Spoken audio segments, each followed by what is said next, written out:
What is the nature of that social contract? And Hobbes was writing essentially saying that life is, nasty, brutish, and short. The strong man who provides you protection, that's who you're going to follow. Okay, so that has been the way of the world. And what makes the American experiment so unique is what we're saying is, no, we can do better than that, right? You can have civil liberties. You can live in an open society. You can voice a dissenting opinion against the president of the United States or a military leader or whatever, and you're not going to be killed for it. As the crow flies on the Vance Crow podcast.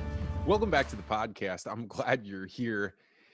Today's interview is with the man named Eric Schmitt, who happens to be the Attorney General for the state of Missouri. And this conversation came together in a way that I really could not have predicted. I have avoided having politicians on my show mostly because I don't really want this to be a political show. I want it to be a conversation where we're pulling out ideas and we're thinking about things from all sorts of different angles. But a few weeks ago, I had a chance to meet Attorney General Schmitt, and I heard him talking about history, and I heard him talking about his philosophy on where things are going with the education institutions and what's going to happen when mobs of people are demanding justice that is different from our judicial system. And so I decided to invite him on the podcast, and as you will see from this conversation, he does not disappoint. This is a conversation that once it gets going, he talks about things with a level of candor, clarity, and passion that I guess I just don't hear very often from very many people. So it was a very, very interesting interview. Before we get to that interview, I want to invite anybody that enjoys conversation that is illuminating, that looks at ideas from different perspectives, and a place where you can practice getting better at how you speak, how you look, how you sound, how you are communicating, and even become a better listener, then I would invite you to join the Articulate Ventures Network. There's a link below, and it is a space where people that have a genuine curiosity about how to become a tangibly better communicator can meet other people that listen to the podcast, can take classes that help them think about what am I doing well and what could I do better, and also communicate and practice and put things up that show what you've been doing and allow people to give you feedback. It's the sort of gym for the mind that we don't have in very many spaces right now. So if you're interested, check out the link below or go to articulate.ventures. That's just the name of the website. Really simple, articulate.ventures. I hope to see you there. So now on to the interview with Attorney General Eric Schmitt.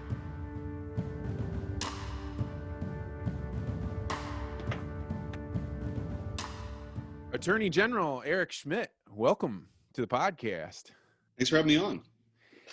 So, you're an interesting character. You have a role in the state of Missouri that makes you the attorney for the state, which until I met you, I never actually thought about what a job like this would entail. How do you describe what an attorney general is? Well, that's a good question because it is the breadth of and scope of the job is pretty immense in the sense that you're the chief lawyer for the state. You're the chief sort of legal officer for the state of Missouri. So we represent the state in lawsuits that are brought. So when the legislature passes a law and somebody sues and says it's constitutional, not constitutional, or challenges it for some other reason, we represent essentially the will of the people, right? So in different agencies, a lot of our lawsuits relate to corrections officers, just some stuff like that. We also file amicus briefs on behalf of areas that have, there's a state interest that's happening around the country and maybe other federal courts. So we have a civil and a criminal side. On the civil side, a lot of what you'll see is some of the consumer protection cases that we bring. We just had a lawsuit against a timeshare exit company that was filed this past week. We did, during the, and still in the pandemic, a lot of the price gouging that was happening. We'll take those on. When you see a bad contractor, we bring those kinds of cases. So you really have, on the civil side and on the criminal side, you have cases that go all the way to the United States Supreme Court. And then you have $5,000 contractor disputes that we help resolve for citizens across the states. The scope of that is pretty immense. On the criminal side, we don't have typically in our office original jurisdiction. Local prosecutors do. So there's 114 counties in the city of St. Louis. Each one of them have their own prosecutor. We are often asked to help when there's a conflict or they just want some assistance. And that happens more often in rural communities where our office will come in and help try a murder case or something like that. But then we handle all the criminal appeals. So as those convictions are appealed and make their way through the court system, our office handles all of those. So we have on the criminal side, that's the best probably description of what we do. So we have a civil and criminal division. We have about 400 people across the state that work in 5 different offices: Jeff City, St. Louis, Kansas City, Cape, and Springfield. And about 200 lawyers. So it's listen, one of the things that I tell people, it's just it's a great office historically. Edward Bates, who was Missouri's first Attorney General, was Abraham Lincoln's Attorney General during the Civil War. You had most recently names like, Tom Eagleton, Jack Danforth, John Ashcroft, Josh Hawley, more recently. So a lot of, very familiar and historic names have occupied the office, but the individuals I get a chance to work with who are not the Attorney General, but Assistant Attorneys General, they all have their own unique stories too, and serve the public. It's their way of giving back. It's public service. We do a lot of things in the office that I think make a difference for the people of Missouri. And then we do things outside the office. One of the things that I've tried to focus on as Attorney General is allowing people to have the time and encourage people to be engaged in their own communities. For example, this weekend, I'm going to be there along with several people from our office in Kinloch, helping clean up an area in North St. Louis County that needs some help. We've helped tear down abandoned buildings in St. Louis City, because those are, typically places where crime will fester. So it's a big office. So you're kind of the managing partner for a big law firm on one hand. You're elected official, so you wear a bunch of different hats, but it's a great job. And I would think that the challenge with your job that would be very hard to see if you were just a young person looking up at the role, being like, wow, look at being in control and having all of those people work for you and you get to make decisions. But at the end of the day, you are left to bear the weight of the decisions that you make, and people's lives truly hang in the balance, right? Most people never have anybody counting on them, or maybe just a few employees or just a few, but yours, huge things happen at your decision. Did you understand that weight before you took it on? Yeah, I mean, you have yes, but you also, like with any position, you learn, right? You're learning with people that you work with, and one of the things that I think is really important in any leadership position is that you have good people around you. And I was very fortunate to bring in an incredible team. There's a lot of great people that were already in that office, and getting to know them and making sure they have opportunities to succeed and encouraging them and giving them a platform to do the good work that they do. But we brought in, I'll give you one example, Tom Albus, who had been at the U.S. Attorney's Office for 17 years. I got him to come over and be my first assistant, and now he's a judge in St. Louis County doing good work there. So we also wanted to be a place where people come and they serve, and if they want to be in our office for a very long time, that's great. If they want to be a judge someday, that's great too. I mean, one of the great success stories, most famous probably Assistant Attorney General in the history of the office, is Clarence Thomas. Jack Danforth recruited Clarence Thomas out of law school to work in the AG's office. In Missouri? In Missouri in the 1970s. And that's where he launched his career. So he has fond memories of the AG's office. So again, it's a very historic office, but you need good people, and just like with any position. And so I think good leaders do that. They know that the success of any organization is shared success. And we want to make sure that we encourage that in the AG's office. You're living in an age where everything you say is recorded, even things where you don't really know, or you could be on the side of the street and somebody could come up and record you in a way that in the 70s it wouldn't have happened. It also seems to me that everyone, no matter what side you're on, lives on a knife's edge of, could I make one mistake, or did I make one mistake that will just wipe me out? Because when you're in public life, right, the public has to agree that you should be there, and you have elections, but we also now have created this alter culture, right, where it's not just elections, it's not just about meritocracy of getting a job, it's people get angry and they want justice now, or they want change right now. You're living in that world. What is it like to make decisions where things can change so quickly? Well, I think you have to get good counsel, and just make the right decision. And and people are accountable for those decisions. I certainly am.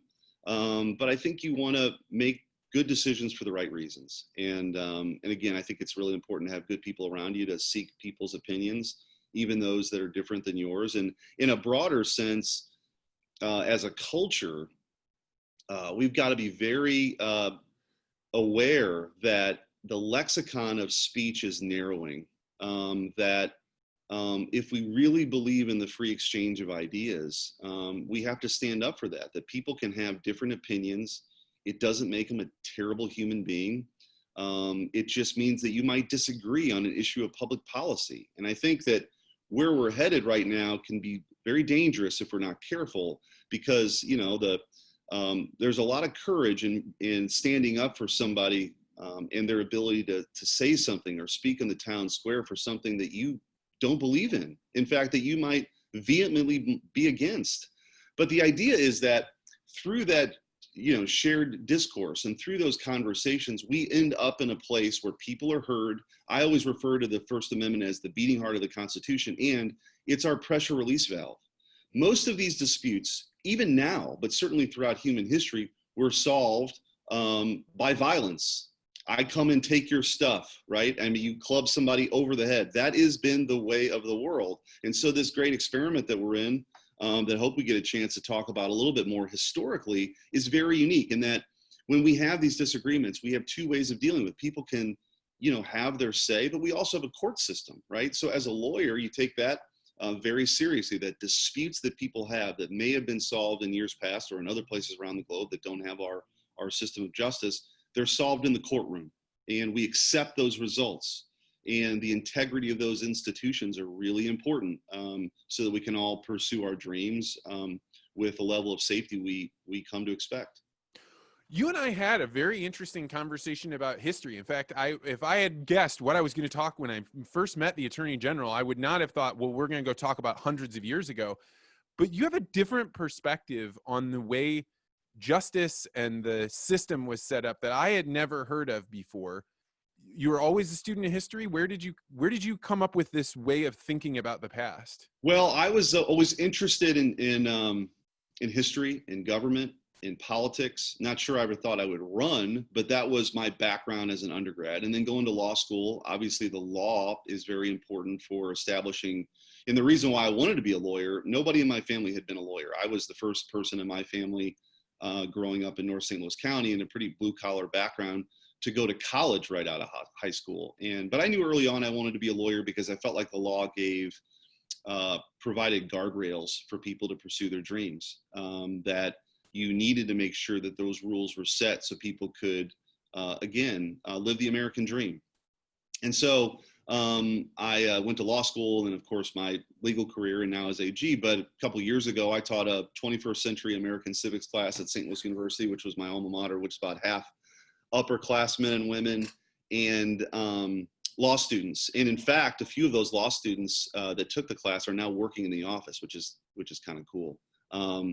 But I felt compelled to do it because of some of the things we just talked about, that, you feel like dissent is being squeezed out, that differing opinions are being pushed to the far corners of the quad on college campuses, that free speech, especially at that age, when people are exploring new ideas and kind of branching out, is really important to protect. And so the class was really kind of a tour de force of history. And essentially, if you could boil it down, is that the way of the world has always been to sort of subjugate. Might makes right.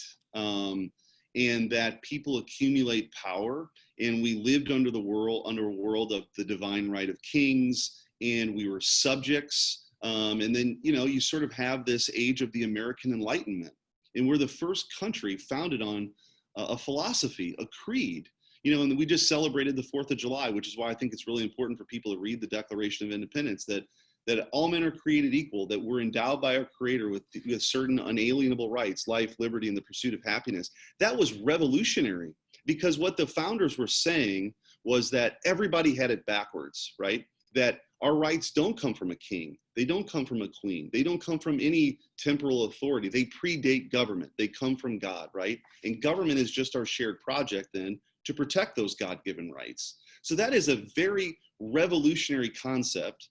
And why when we talk about American exceptionalism, that's what we mean. America is exceptional in that way, and still in many places in the world today, but certainly back in 1776, when the founders made that declaration, a war was fought over it, and our Constitution really is that framework then to protect those rights of spreading out authority, of limited government, of separation of powers, federalism. All of that is meant to disperse power, so that no one single person can accumulate the power that we've seen the abuses that, across history. And so you have that sort of on the political side, and then historically, and I think this is something that is, to me, is fascinating, and certainly not an original thought by me. Jonah Goldberg's talked about this, and Ben Sass in some ways, that if you think about it, we've had four big economic systems, epochs, if you will, in sort of the history of humanity. We were hunters and gatherers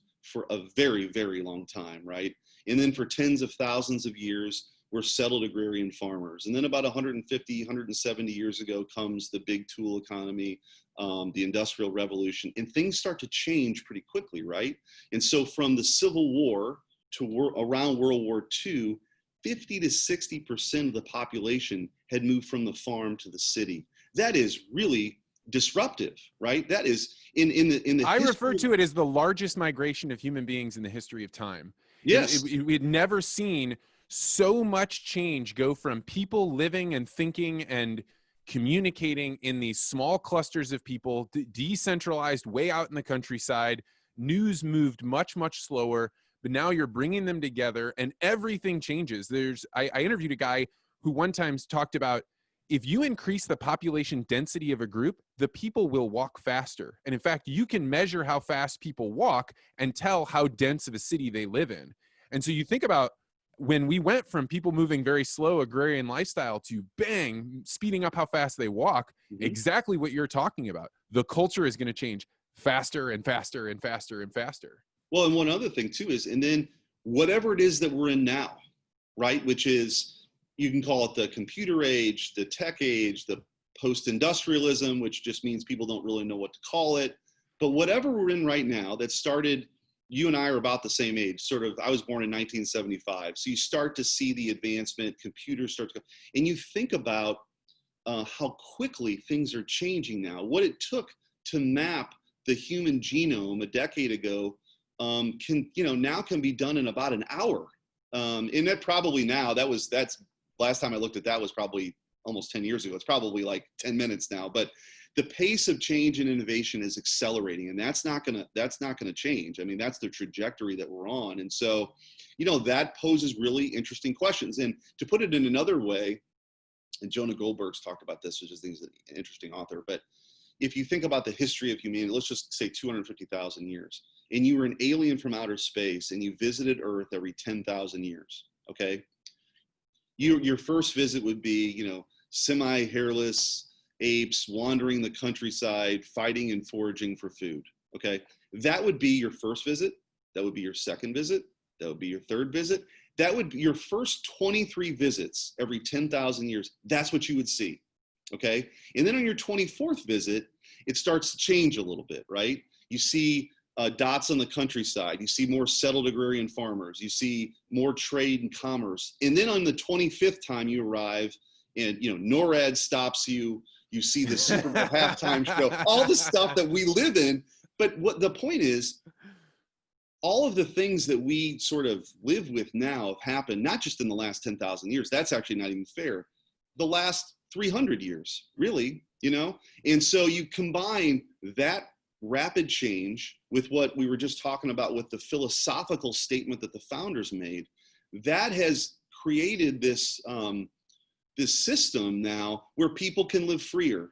More people are out of poverty. So you combine, our republic and democracy with capitalism, and that is the world that we live in today. So it's unnatural in many ways, right? So we got to protect it. And why I'm so passionate about these kinds of things and making sure the rule of law remains intact. And that as we're educating people, civics is really important, because if you don't have that foundation, it makes things more challenging. But if you do have the foundation, you realize we can get past some of these disputes we have and appreciate and have gratitude for the system that we're in right now. So civics education is something that when I was growing up, not a controversial subject, right? It was George Washington cut down the cherry tree, Abraham Lincoln lived in a log cabin, and then you would you'd start these mythologies. And then by the time you got to high school, you were, at least in the state of Illinois, you were taking the Constitution test. So you both knew what was going on with US Constitution. You knew what was going on with your state Constitution. And as far as I can tell, the education that I received about our system and the one that my father had 40 years before me was relatively similar. But if you go look at my nephew's civics education and the path that they're on, it really appears very different. Now, when I say something like that, I have to wonder in the back of my mind, is that because I've gone from being the young liberal, I'm open to all sorts of new ideas, and now I want everything to be the same? Or is it actually changing as fast as I perceive? Is it a matter that I'm getting older and don't want change, or what? What is it? No, I think it's actually changing. And my point of view is, even in my class that I taught, the civics class, I'm realistic. Not everybody is going to agree with me. That would be an unrealistic expectation that everybody would, that isn't the point. The point is that if we appreciate these basic foundations that are, in the Bill of Rights and things like that, we have a commonality. We have shared values, right? And we should be celebrating more of those shared values. What you see now is more of a tearing apart. I think social media plays a role in that, of course. But the statistics don't lie. American pride is at its lowest level in decades. Over 40% of Americans under the age of 35 believe the First Amendment is dangerous, which is that right? Which is crazy to me. 1 in 10 Americans believe Judge Judy is on the Supreme Court of the United States. So that's a problem. And I'm talking about the daytime judge on TV, right? So we haven't done a very good job of teaching it. It hasn't been a priority. One of my favorite things when I was a state senator representing St. Louis County for 8 years was when school groups would come to the Capitol. And they walk around that Capitol, which is really a temple to our democracy, right? And the inscriptions that are on those walls and the history that's there, and you get to talk about these big things, and you can just see their minds expanding. And they ask questions. Some of them are great. The younger they are, they ask if you have to wear a uniform, things like that. But you get some insightful questions from kids, and that's important. And there's fewer and fewer classes that go to Jeff City now, and certainly for a field trip, and there's certainly less of an emphasis in our classrooms on civics education. And I think it's had a disastrous effect, because if we don't teach that and people become adults without the foundation of understanding kind of how we got where we're at, and a real gratitude. And by the way, the work to have a more perfect union continues. America is the greatest vessel for the advancement of human dignity in the history of the world, but we always have work to do. And but it's important to have those kinds of conversations. And as you're talking about, like, it's a monument, or it's a temple to the great American experiment. Yeah, I have to wonder, because I'm reading 1984 right now. I find this book fascinating. And when you're reading that book, you certainly put yourself in the perspective of Winston, the small guy that's, swept up into this system, and he's starting to see that the inner party and the outer party, maybe not things that he wants to agree with. How are you certain that you're just not a part of the inner party, and you're just convinced that the system, that this is a temple and everybody should celebrate at it, as opposed to this is massively oppressing other people, and that we just aren't hearing, or when we look at it, we see a castle, and when they look at it, they see prison gates? Sure. Well, I think, look, that examination is always healthy to have at any moment in history, no matter what society you're in. But I think if you take a step back, and again, this is why I think understanding the historical context in which we live, most people have lived, in a Hobbesian kind of world where it was nasty, brutish, and short. The way of the world was extreme poverty and a lot of violence. Okay. So what we've carved out in this world in the last few hundred years is very unique. It's a system where people can live their lives and they can choose. Titles don't matter. You can persuade someone to marry you. I mean, think about that. That did not exist. You can persuade someone to actually marry you. You can be willing to be persuaded. So my belief is that in openness with the structure, and not a predetermined path necessarily, but the idea that we are living in a society with some guardrails that provide security for people to speak their own minds and live their own life. If they want to be a farmer, great. If they want to be an astronaut, great. And this has really come to light. You know, we sued with the coronavirus here. We sued China. We were the first state to sue the People's Republic of China and the Communist Party. Yeah, and if you read our complaint, which was the first of its kind to really lay all this out in one document of what they knew, when they knew it, what they did to cover it up, the lies that they told, and the disastrous impact it's had across the globe that we're still living with. What you see is the real danger of what an authoritarian regime can really do. That's not open, that's not honest. And so we mentioned earlier that our structure of government and our system to allow people the maximum amount of liberty is to disperse power. And it's really that space, and I think this is an important concept, between the individual and the state. That space in between is where we really live our lives, and we have cultural pluralism. People belong. I mean, interestingly, Tocqueville comes to America. If anybody's never read it, Democracy in America, it's a big read, but don't read it all at once. It's a travel log. So read it in these different chunks. But Tocqueville comes to America in the 1820s, 1830s, in the early part of the 19th century, because for a lot of Europe, we weren't really free until after the War of 1812, and they say, okay, America's its own place now. So we are our own country. And there's all this economic dynamism happening here. There's religious freedom, right? And so Europe thought we're a bunch of religious malcontents that came here. We fought off the British in some big upset. Oh, I never thought about the fact that the Europeans wouldn't actually know. You can't just get on Google Maps or open up a textbook. You don't have any idea what's going on over there. Right, so Tocqueville comes here, gets on a boat, comes here, and he's expecting to think, what's going on in America. And the belief, was that, we just had better bureaucrats than they had in Europe. And he found out that wasn't the case. And he went to Washington, D.C., and there wasn't a lot of innovation, and it was a swamp. And the joke is, of course, that not much has changed in a couple hundred years. But he went out to many of the several states. And what he found was that the uniqueness of America, what made America thrive, what was making America this emerging superpower, and he's very predictive in the rise of America, and this is back before anybody considered us to be a superpower, right? Was that we're a nation of joiners, right? We have this cultural pluralism. We belong to a church.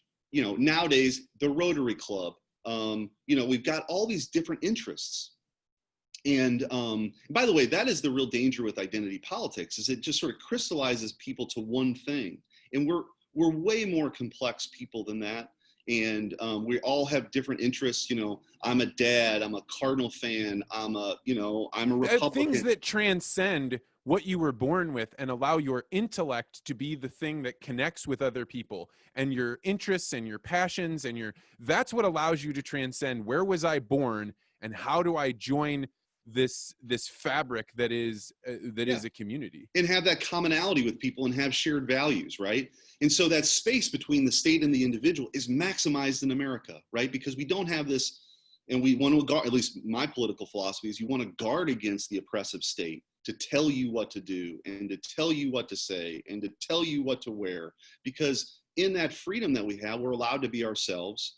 We can find, people of different interests, learn that your neighbor doesn't have to have all the same beliefs. They may not have the same yard sign you have up, but they're a good person, right? And they work hard, and I will, go to bat for my neighbor and build a sense of community. And that's what Tocqueville found in America. I still believe that's true today, but there are challenges, right? There's trouble on the horizon. You've got to, people are trying to drown out dissent. Those mediating institutions that are really important, as Tocqueville talks about, like church, these nonprofit organizations that people are involved in, they're shrinking. Some of that is the technology age, and you can sort of correlate that with a sense of loneliness and people, there's a lot of things that are happening. And again, this disruptive age that we live in. We're in a fascinating time. And it's true, it's very true to say it's unprecedented in human history, the time that we live in. The level of disruption, economic disruption, social disruption. So it's a challenge for us, but I think we're up for it. Well, the disruption that you're talking about, like, is a question of, do people believe that they can get justice in this world, right? Whether it's for them or for their community or for the group that they're with. And I remember, so I lived in graduate school with a guy from Afghanistan. He's a Fulbright scholar. And we talked about, he lived there before the Taliban really came in and took over. And he talked about what it was that made it. We have this feeling that all of the villagers hated the Taliban from the moment they showed up, and they didn't want anything to do with them. But those guys were just strong arms. But it turns out, Zubair said that the people would have a problem with somebody stole some land from me, somebody took something from my family, something happened, but they had no judicial system. Right. So when the Taliban rolled in, they're like, hey, if you start listening to us for court cases, we'll met out the justice, and whoever decides right or wrong, we will go enact that justice. And the people welcomed it because they had been living in lawlessness, and they were willing to give an authoritarian over lawlessness. And he said, if you gave them that choice again, they'd choose the Taliban again, even for all the terrible things they did to them. What you're hitting on is, at the core, we talked about political philosophy before the Enlightenment and the American Enlightenment. Thomas Hobbes, who wrote the Leviathan, right? Leviathan was the beginning of this social contract theory, right? That in order for people to feel safe, they will give up a certain amount of liberty, right? And that's always the tug and the pull of government. That's what's going on with coronavirus, right? Right. It's always the tug between the individual and government. But forever, and still to this day, and you're giving an example of, like, in the last decade, 2 decades, right? Of what is the nature of that social contract? And Hobbes was writing essentially saying that life is, nasty, brutish, and short. The strong man who provides you protection, that's who you're going to follow. Okay. So that has been the way of the world. And what makes the American experiment so unique is what we're saying is, no, we can do better than that, right? You can have civil liberties. You can live in an open society. You can voice a dissenting opinion against the president of the United States or a military leader or whatever, and you're not going to be killed for it. So that, this kind of experiment, which is unique and unprecedented, and I believe will stand the test of time, but there are doubters, right? There are doubters who believe that what you're talking about and what happens in authoritarian regimes to this day, like in China and in other places, that system is going to win out, because that's what we've had through most of, history.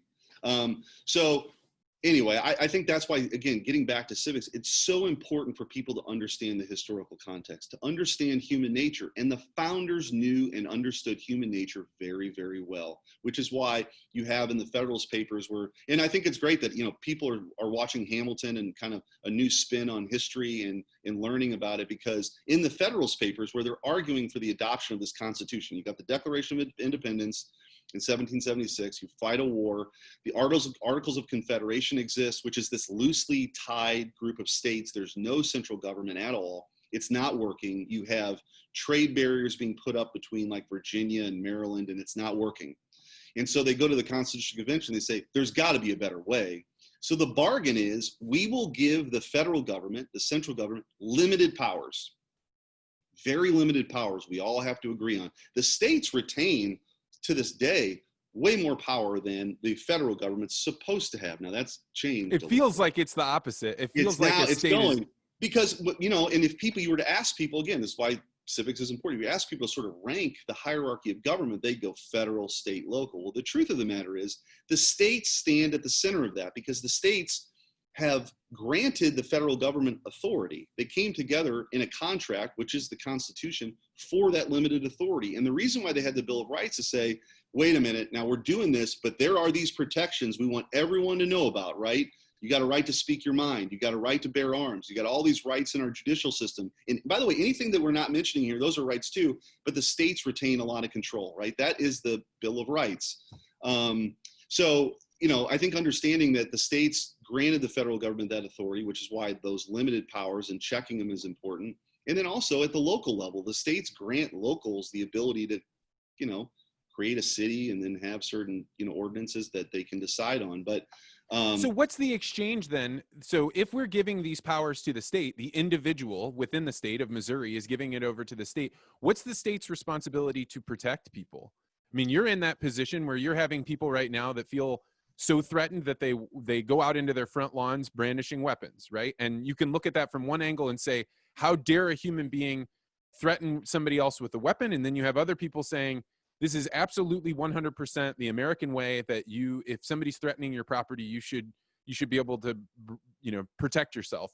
Where does the state come out on this? What's the state's responsibility to met this problem out? Well, it's a great question. I mean, I think one of the things that's important to keep in mind is that, and something we talked about earlier, that what the founders were saying was that we have rights that predate government, right? The right to defend yourself, the right to speak your mind, the right to petition government, the right to write about things, the freedom of the press, the right, for you to have a podcast and have your voice be heard. Those are rights that we're born with. They're so central to who we are that we're born with them. And government is there to protect those rights. And so the state has authority, obviously, to regulate, to protect those rights. If they see injustices, the state can right those wrongs, of course. But it's a balance. And that's what's beautiful about the system. And if you take a step back, the debates that go on, I'm sorry, I'm using a lot of hand motions. Oh, that's great. I mean, I do too. Yeah. That's the media training, that I never took. Stay in the golden triangle here. Right. But that's the balance. And that is why free and open discussion is so important, that you and I might disagree on it. That's okay, but the biggest challenge where I think we're in right now is that we're, whether you want to call it cancel culture or whatever it is, like if somebody's got a different opinion, you need to ruin their life. They need to be exiled. It's not healthy. And by the way, it will lead to greater resentment. And people will go to places where no one is listening except for their little cluster. So no other new ideas are there. Nobody being like, hey, wait a second, we may be going too far here. If you push people into alleys, into dark corners, into the recesses of the world, they'll go there. And what happens when they don't have their ideas out in the sunshine where other people can be like, hey guys, let's talk about this. Are you sure that's the way you want to look? Things get dark quick. Well, right. And think about it. I've got a mug. My dad worked for Anheuser-Busch for 30 years, so I got a lot of beer steins in my office at home. But I've got one, which is a famous Norman Rockwell painting of I think it's entitled Freedom of Speech. And it's this man, a humble guy speaking up at a town hall, right?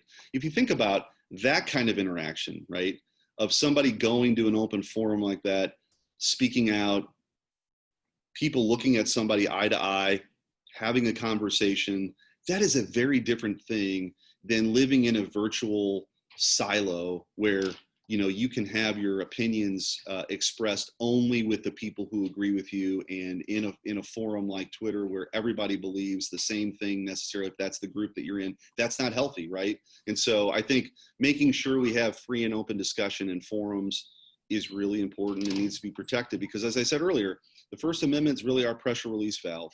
Because the way of the world and to solve most disputes, even today, is through violence. And there should be no room for that at all.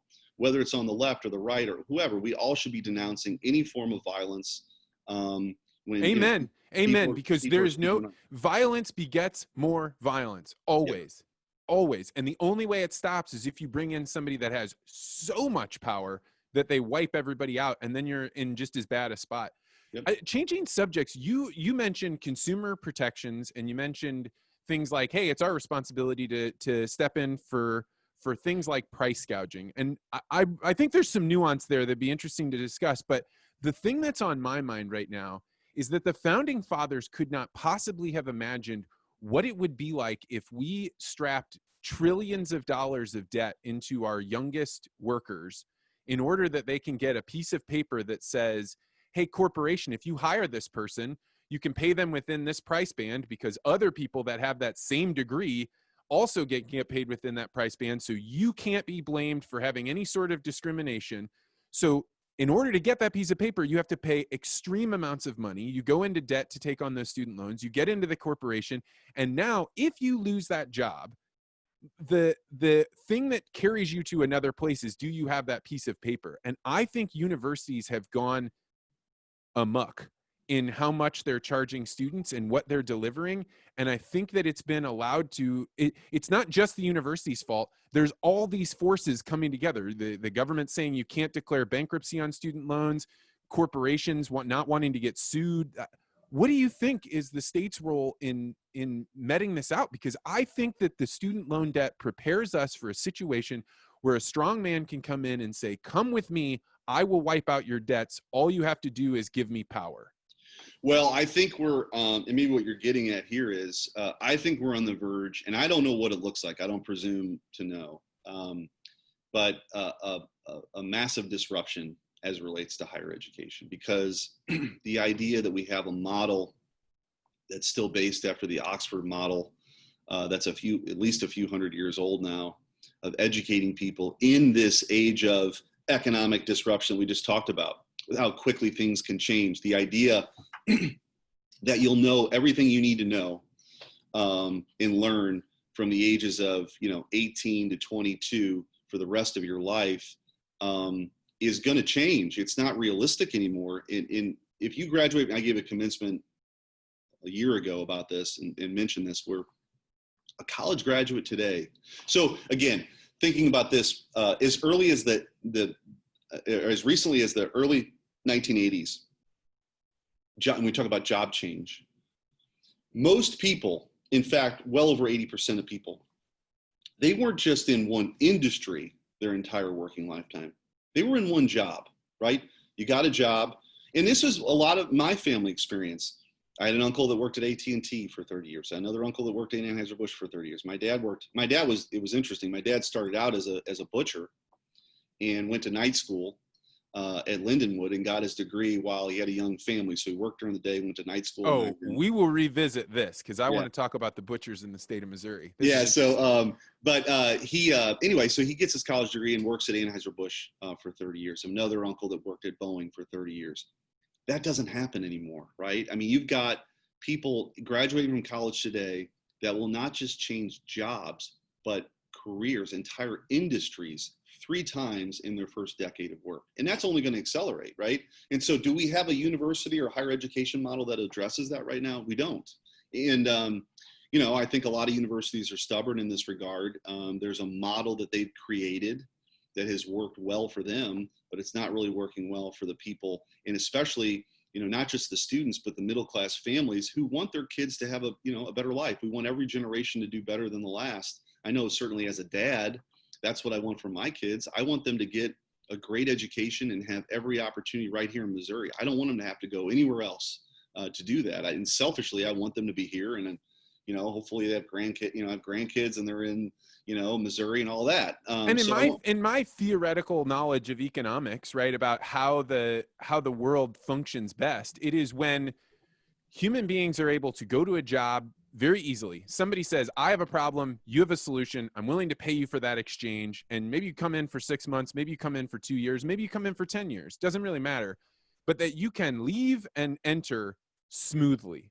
But now the fear of litigation, the fear of being sued as a corporation means that they take so much longer. And you could say, well, that's protecting the individual, so that way, if they are mistreated by a corporation, then they have the ability to protect themselves.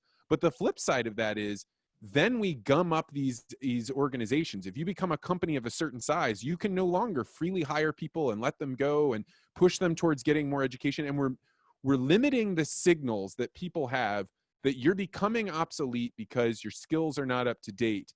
And instead of clearing that out quickly and saying, hey, you're a little behind, go learn some more things and come right back, and it's easy to bring you out and bring you back in, we have some different system now. And if this doesn't change, how do American corporations in general grow and thrive? Well, what's interesting is, you're right. You're going to have a lot more 50-year-olds that need different skills to adapt, who still have a decade of work left in them, right? Or more.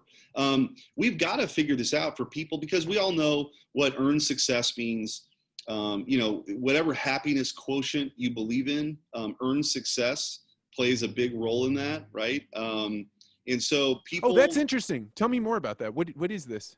Well, I mean, so there's a lot of different theories on, what is happiness. Arthur Brooks wrote a book called The Conservative Heart a few years ago, and he was the executive. I have it upstairs. You know Arthur Brooks? Yeah. I had a chance to meet him. He's a very interesting character. He's one of those people that when I first met him, I was like, you are a faux Zen master guy. And then you start listening to him and you're like, no, you're actually a Zen master. Yeah, he's a guy. smart guy. Well, it's interesting that he's got it. I was educated by Jesuits, and he's got a lot of sort of Jesuit influence too. I told him that, and so I've been invited to be part of this AEI, which was the group he was part of, American Enterprise. Me too. Oh, really? Yes, I was in the class. I think after years. And by the way, I have a degree from Marquette, so I'm also a Jesuit. All right, there you go. I believe deeply in the learning. See, this is the commonality that we can only have when we have cultural pluralism.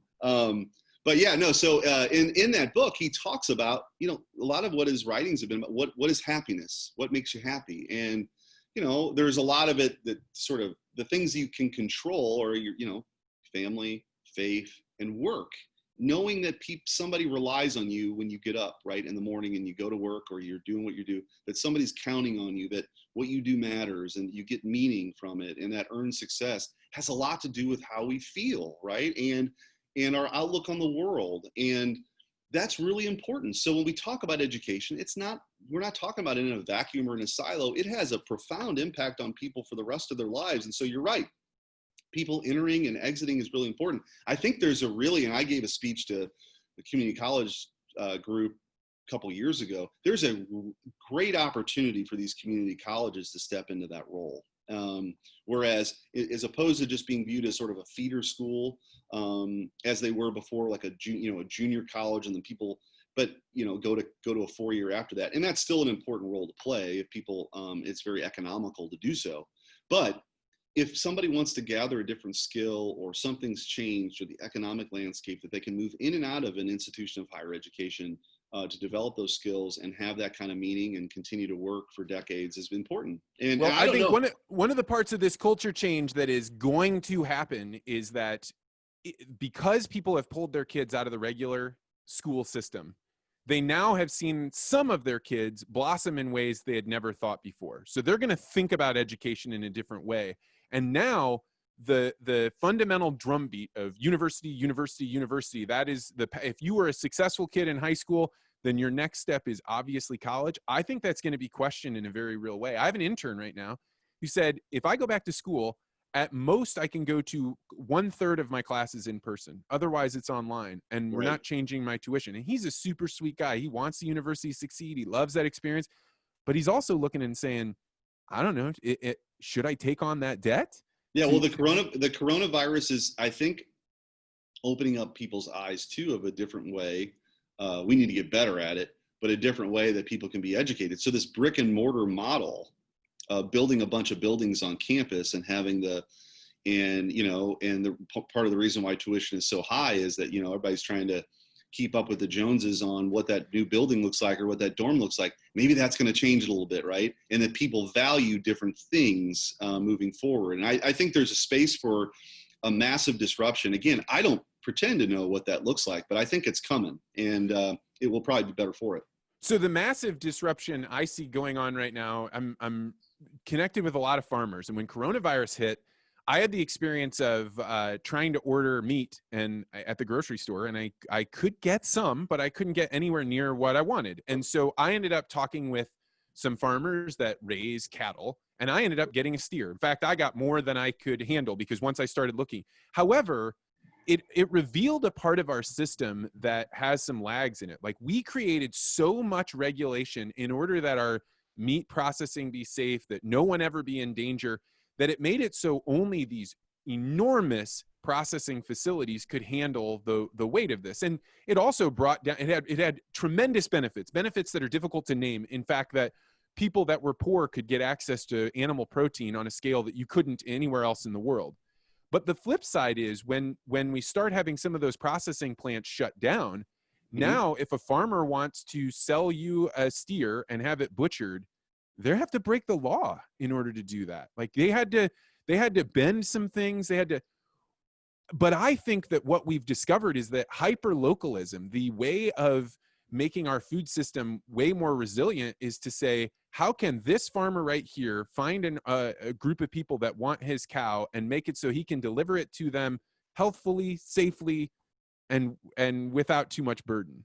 Well, one thing you're bringing up, which is a really interesting and a huge topic, but is regulation, right? It's its own kind of subset, and it can kind of all get lumped together. But one of the things that we did in our office, we led off with, and it maybe sounded super boring, so hopefully people didn't turn off the podcast when I started describing the office. But one of the things that we do too is you can be a thought leader on issues as it relates to regulation. I had a chance to lead a discussion nationally about some of the things that we're doing in Missouri by way of regulation. Some of it spurred deregulation, spurred by the coronavirus. So we did early on, we're the first AG office in the country to write. We represent our client agencies or a lot of these boards and commissions, right? The medical licensing boards, the cosmetology, we represent them in a number of different ways. We wrote a letter saying, look, we think that you should be making people's lives easier, not harder. We think that you ought to look hard at regs that you can waive, fees you can, get rid of, and deadlines you can extend. Well, that is leading to a very robust discussion across the state, including in our office of, well, and by the way, one high-profile example that we advocated for was people being able to take, a drink if they want to order, something from a restaurant, when people aren't able to sit in the restaurants, that you can buy a margarita while you're at it. I mean, that was illegal in Missouri, which is right. Crazy. Because and so it doesn't have a sealed cap on it. Yeah, yeah, right. So, but now what can we do moving forward, right? Should you have to have all of this training to be a barber or to braid hair? I mean, really, it creates economic barriers to people to pursue their dreams. And so we're going to move forward with that aggressively to say, look, there's a better way to do this. Some of the things we thought about that, that maybe people didn't think about because they've been on the books for decades. And maybe it was a decent idea 40 years ago, but it certainly isn't now.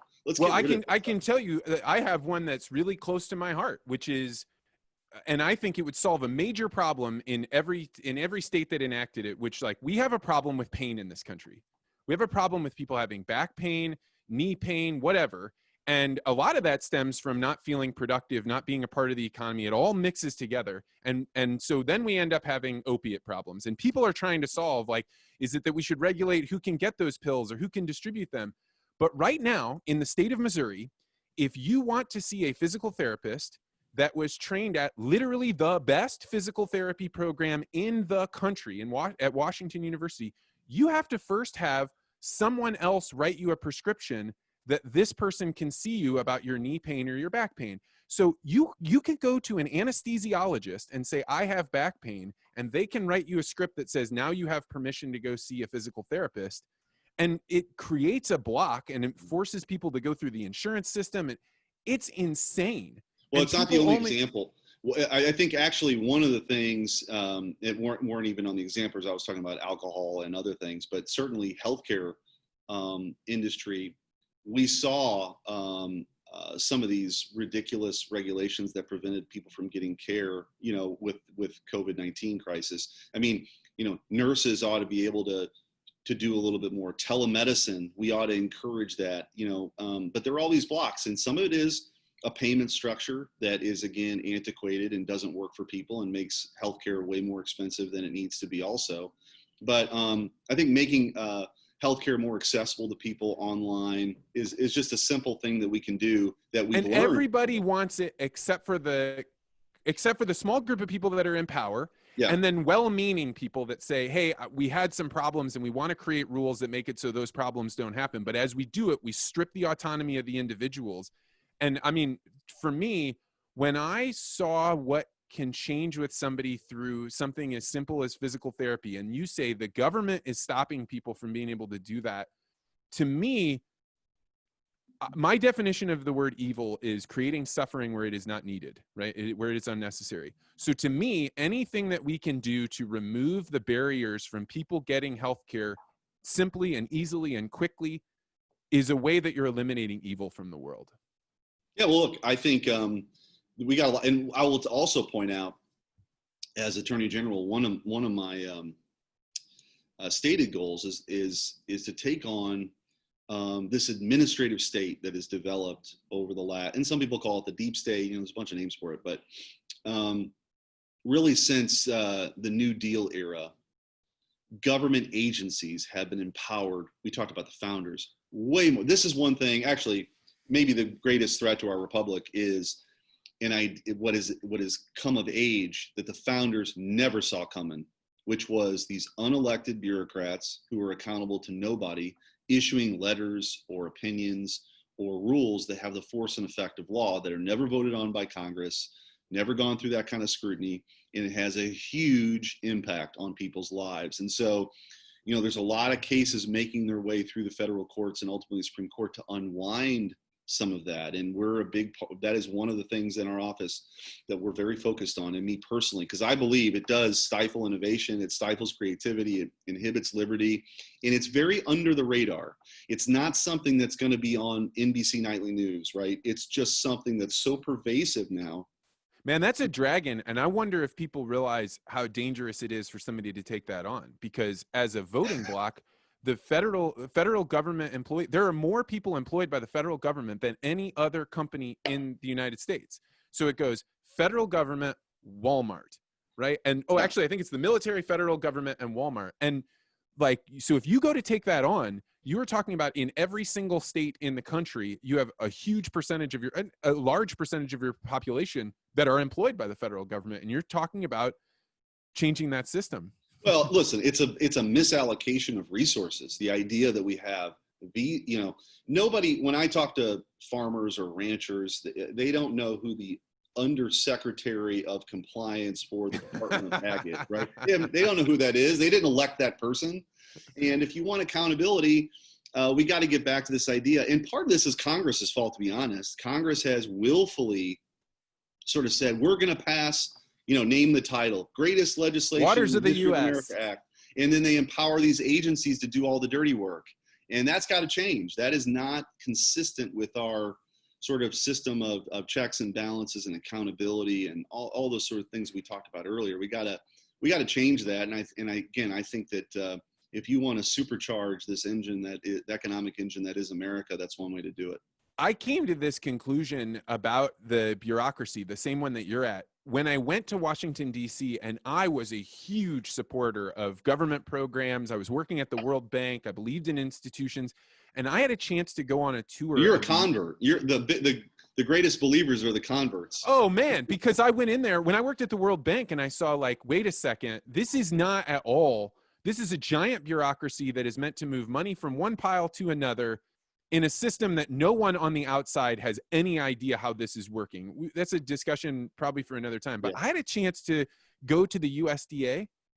There is no rational thinking human being that walks up and down those hallways and isn't shocked by how many people are in Washington, D.C.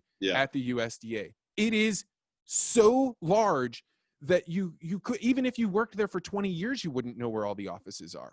Well, and think about it. A big win for Missouri, right, was to get the USDA. They're going to move to Kansas City. And you had all these employees in Washington, D.C. who thought it was the end of the world because they were going to be outside the bubble of Washington, D.C. And I think, again, that's kind of where we're at. D.C. has lost touch. We sort of, we're in flyover country or the heartland or whatever you want to call it. But there's a lot of common sense that comes from this part of the country. And I think the decisions that are being made in that bubble of Washington, D.C., where you have all of those bureaucrats. And by the way, I saw this in state government. They can outlast a lot of the elected officials anyway. Even if the elected officials didn't want to they're there. They are there. And don't have to fight for an election. They're there. And you don't even know how much power they have because it's hidden way back in the recesses of an office. Yeah. So I think having greater accountability in those structures is very important. And again, it's kind of under the radar, but I think is key. Well, Attorney General Schmitt, this has been a fascinating conversation. As we wrap up, if I were going to talk with somebody that you respect the most but disagree with, who would you put out there as somebody that you're like, I really respect that person, but it's not the way that I view the world? Because I think it'd be interesting to find somebody else to have that has a different point of view in the world. I'd have to give that some thought. I think that some of the people I've served with, I mean, one of the great lessons for me when I was in the Missouri Senate, which is in Missouri state government, there were, we have 163 state representatives, which is one of the biggest in the country, too big, in my opinion. And then we have a Senate that has 34 members and one of the smallest in the country. So typically they average about 100 in the rep side and 50 on the Senate side. So it's a smaller group in the Senate.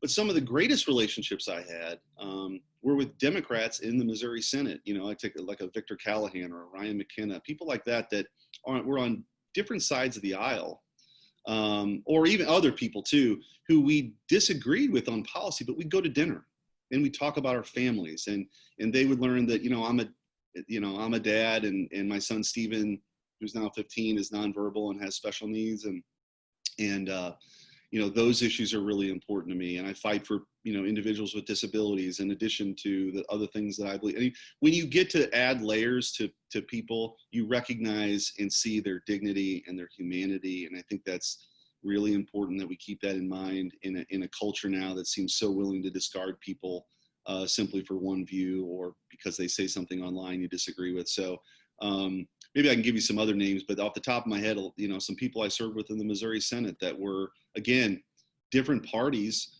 different backgrounds, different views, different votes, but they were good people who were elected just like I was to go do a job.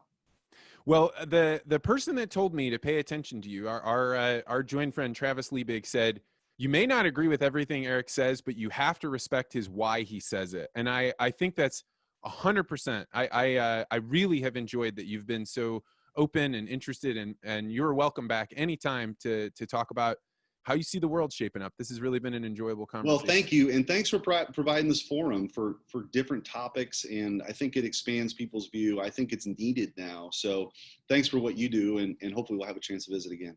And if people wanted to find you on Twitter, you actually are kind of a prolific tweeter. Yeah. Eric_Schmitt, SCHMITT. And then, I'm on Instagram and Facebook too, but Twitter is in politics is probably the forum that I'm most active. And then, on the official side, we've got updates from our office too. But yeah, they can find me on Twitter, and there's a lot of great discussion that happens. But I also try to remember, your Twitter timeline is not real life. Like real life is lived, in communities. And I think it's important to engage where people are at. But I also think not taking yourself too seriously is important. Yeah, I use Twitter as a fishing expedition, and I find interesting people, and then I meet them in some other domain because you can't really do it deeply in Twitter.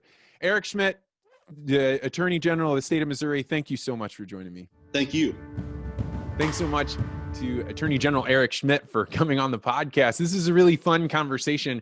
One of the things that you noticed was that Attorney General Schmitt had a brown background and light coming in from the side, and his camera was in just such an angle. And you can tell that he must do a lot of calls, and he knows how to make himself look and sound professional there. If you're interested in improving the way that you look and sound online, I have created a class that I was originally just delivering to clients, but now I've put it online so that any individual can go and get the lessons that professionals, attorneys, bankers are getting on how do I create a relationship with people over a video call when I don't sound quite right or I don't look quite right.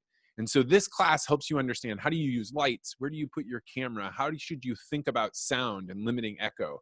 It's a fun class. People have really enjoyed it. And if you're interested in it, go to store.articulate.ventures and you can find a link to a class that we put on. Take the class, review it, send me a photo of what you look like before and after, and then tell your friends about it.